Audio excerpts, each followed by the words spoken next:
Vogliamo l'adeguamento delle nostre pensioni perché purtroppo manteniamo anche i giovani disoccupati. Forza, il prefetto ci guardi!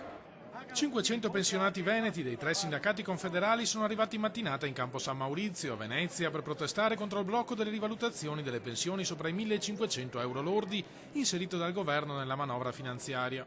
Sono circa 3 miliardi in meno di spesa pensionistica per pensioni per appunto medio-basse, con i quali dei poveri finanziano altri poveri.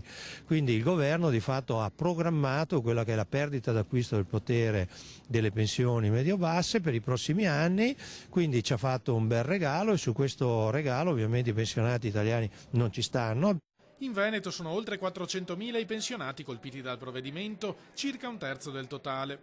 L'accordo col precedente governo, ricordano, prevedeva la piena rivalutazione di tutte le pensioni dal 1 gennaio 2019, dopo 8 anni di blocco.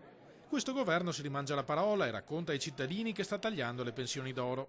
Usano questo slogan per sottrarre delle risorse alle pensioni medio-basse. Ancora una volta la fiducia dei pensionati italiani viene tradita, protestano. Ancora una volta siamo noi a pagare il prezzo più alto della manovra con una scelta profondamente ingiusta. Un furto legalizzato e una mancanza di rispetto nei confronti delle persone anziane.